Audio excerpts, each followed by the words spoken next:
uma pergunta mais geral, assim, eu quero saber de vocês o que vocês esperam em 2022, né, a nível nacional, a nível estadual, das eleições, esse cenário tão polarizado que a gente está vivendo hoje, e até no estado também, né, que não estava antes, mas agora já começou a ficar.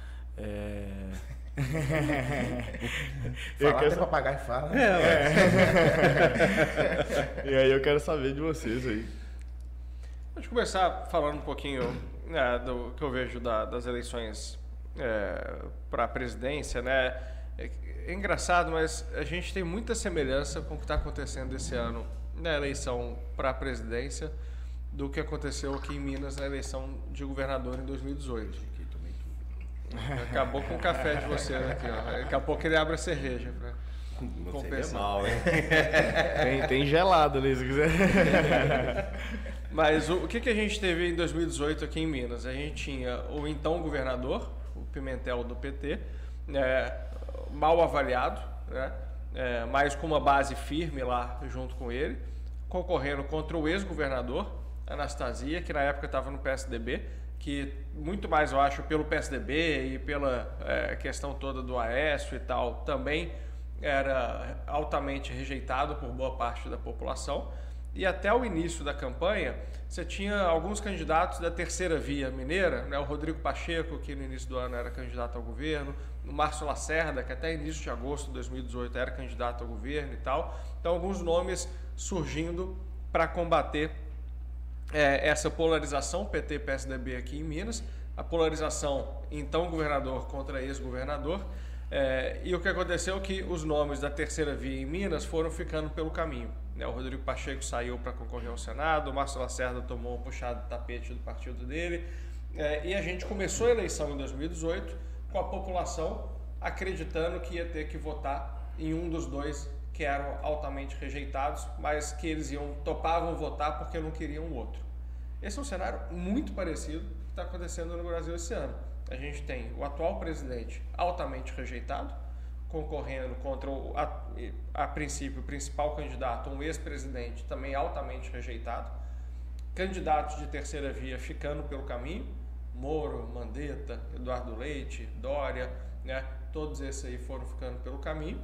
E estamos começando uma eleição onde as pessoas acham que só tem essas duas opções, muitos dizendo que vão votar no Bolsonaro porque não querem o Lula, mas assim, você tem aqueles que são bolsonaristas convictos? Tem, mas você tem muito mais falando, putz, não queria ter que votar nesse cara, mas para não ter o Lula eu topo votar no Bolsonaro. E vice-versa para o Lula, putz, não queria votar no Lula, mas para não ter o Bolsonaro eu topo votar no Lula. Então tem esse mesmo sentimento que tinha em Minas, de que as pessoas estão desesperadas por uma outra opção, mas ainda não conhecem essa opção. Quando que foram conhecer Romeu Zema em 2018? Há 5 dias da eleição, quando pela primeira vez ele participou de um debate, que foi o debate da Globo, que tinha os dois principais candidatos lá. Aliás, acho que o Pimentel não foi, né? No debate, foi todos os outros, né? O Pimentel não foi. E o pessoal viu o Zema e falou, tem essa opção aqui que eu não sabia. E aí todo mundo que estava votando no Pimentel porque não queria o PSDB e que estava votando no PSDB porque não queria mais o Pimentel, migrou para o Zema, né? Quase todo mundo, né? Até no segundo turno a Anastasia teve menos voto do que no primeiro, porque esse processo de mudança do voto ainda continuou acontecendo, né? E eu acho que a gente tem a oportunidade de fazer isso esse ano de novo, né? O novo tem o pré-candidato que é o Felipe Dávila, que, cara, quando você olha o currículo, quando você olha o nível de conhecimento, quando você olha a postura e tudo, sem dúvida nenhuma o melhor para candidato. As propostas também, né? Ele está discutindo proposta. É o único que eu vejo discutindo propostas. Exato. E eu acredito que tem espaço, né, para que aconteça no Brasil o que aconteceu em Minas Gerais em 2018. Obviamente, você fazer uma mudança dessa em nível nacional não é a mesma coisa do que num nível estadual, mas, poxa, a gente não é um estado pequeno, é o segundo maior colégio eleitoral do Brasil, né? Mas, por outro lado, a gente vai ter 45 dias e não 5. Porque agora o novo, ao contrário do que aconteceu em 2018, vai participar dos debates e da campanha desde o início. Porque o que determina se você vai ter participação ou não é o número de deputados que você tem. E hoje a gente já tem deputados suficientes para estar em todos os debates, né? Então, nós estamos trabalhando para oferecer à população essa alternativa. E tenho certeza que aqueles que se derem ao trabalho de conhecer uma outra alternativa tendem aí a apoiar essa ideia nova nossa. E essa participação mineira na eleição é muito importante, né? Porque Exato. nenhum presidente foi eleito perdendo aqui, né? Exatamente. Então exatamente. Aqui é um papel fundamental de Minas nesse processo todo. A balança aí do Brasil, né? Então, nós estamos trabalhando para isso. Isso no cenário da corrida para o Executivo. E na questão do Legislativo, aí acho que já tem um cenário muito mais favorável, né? Como eu falei, hoje nós somos 8 deputados federais, 2 aqui de Minas, né? E a gente, a meu ver, consegue um cenário realista dobrar essa bancada, né? Eu não sou candidato à reeleição, né? Estou agora abrindo espaço, o Guilherme da Cunha vai vir para a federal. Temos outros excelentes candidatos na chapa do Novo aqui em Minas e no Brasil todo também, né? Então, aqui em Minas, acho que seguramente a gente consegue fazer uns 4 ou 5 deputados federais, com toda a força que o partido tem mostrado, a seriedade do nosso trabalho, a força do nosso governador, né? Em outros estados, esse cenário está se replicando também. Então, a gente acho que vai chegar muito mais forte do que a gente estava nas eleições de 2018 para as eleições legislativas e vai conseguir fazer com que aquele time pequeno nosso atual, né, consiga aí estar mais numeroso na próxima legislatura e consiga incomodar mais a turma de sempre por lá. E aqui no estado eu prevejo aí a gente tendo Romeu Zema reeleito no primeiro turno.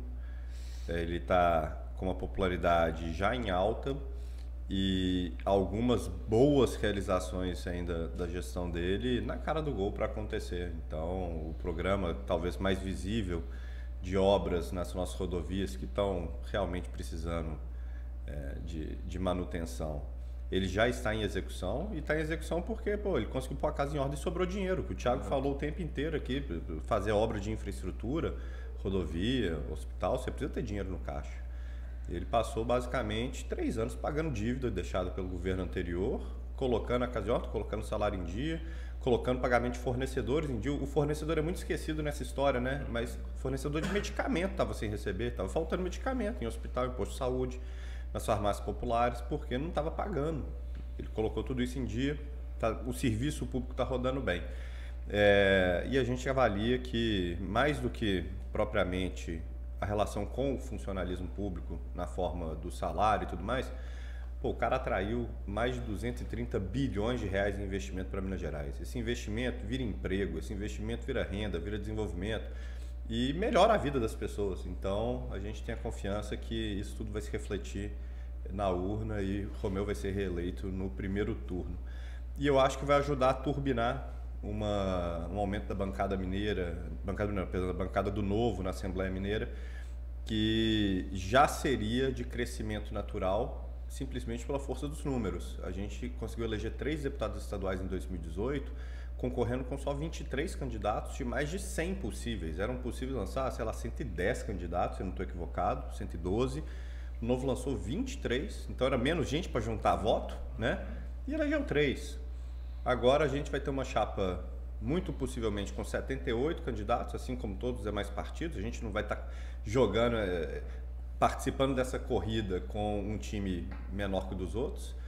E eu acredito que a gente consiga fazer ali 6 deputados estaduais e já gerar uma base de apoio de partida para o nosso governador com muito mais poder de ação. Mais até do que o simples número, o número mágico na Assembleia são 5.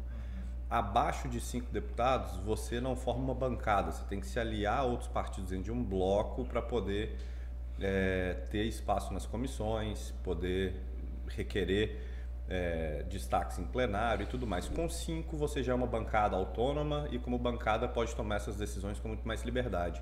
E como eu senti falta nessa última semana do poder de destacar a votação. Destacar é falar assim, esse projeto inteiro vai ser votado, mas esse artigo aqui eu quero que seja votado separadamente, porque muitas vezes acontece. Aliás, o tempo inteiro acontece. O pessoal coloca uma pegadinha dentro do projeto, quando ele já está na cara do gol, na véspera da votação, meio para você ter que engolir o remédio no meio da comida, ou o veneno no meio da comida. Aconteceu essa semana num projeto que tratava de cartórios, um projeto do Tribunal de Justiça, um bom projeto. Na cara do gol, na semana da votação, colocaram lá uma autorização para que juízes e desembargadores possam aumentar o próprio salário. foi votado junto com todo o projeto. Pô, batalhei pra caramba. Falei assim, enquanto isso estiver dentro do projeto, eu vou batalhar para que ele seja derrubado. O projeto inteiro. Ainda que o projeto seja bom, mas o projeto inteiro.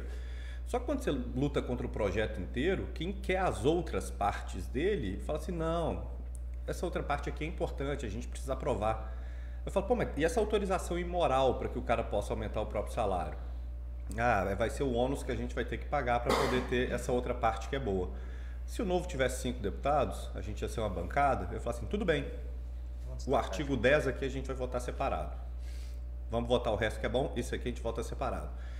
Eu tenho certeza que a gente ia ter muito mais chance de barrar esse absurdo se tivesse essa liberdade. Outros partidos poderiam ter feito esse destaque? Podiam, mas eu não vejo nos outros a mesma disposição de lutar contra privilégio, especialmente enfrentar os poderosos, no caso o próprio Poder Judiciário, que a gente tem. Exige uma certa coragem para fazer isso, exige a ausência de rabo preso fazer isso, e eu não consigo ver a mesma coragem, o mesmo desprendimento vindo dos outros partidos. Se a gente fizer mais de 5, eu tenho confiança que vai fazer, a gente já entra na Assembleia em 2023 com esse poder, né? Não vou estar lá para ver, não vou ser candidato à reeleição, como o Thiago antecipou aqui, eu sou pré-candidato a deputado federal, a ideia é dar sequência no trabalho dele lá em Brasília. E também, uma coisa que eu constatei na Assembleia nesse tempo, é que as coisas que o Estado pode fazer são muito limitadas. As reformas que o Brasil mais precisa são em Brasília. É lá que é a reforma tributária, e é o que vai tornar o Brasil capaz de se desenvolver muito mais rapidamente. É lá que está a reforma administrativa para a gente dar eficiência no serviço público e combater privilégio de vez. É lá que está a reforma política para a gente acabar com esse toma lá da cá tóxico, especialmente na maneira como os partidos montam chapas, na maneira como o eleito se relaciona com o eleitor. Então, tudo isso a gente tem que fazer lá em Brasília. E aí caiu ali a ficha de que, se por um lado entrar para a política foi a ideia de parar de enxugar gelo e consertar os problemas de dentro, aqui a gente está só enxugando o gelo enquanto Brasília estiver com regras que não são nada positivas. Alguém tem que dar sequência no trabalho dele lá, porque melhor deputado do Brasil, e ele foi por 3 vezes melhor deputado do Brasil no ranking dos políticos, vai fazer falta no nosso Congresso. Bom demais.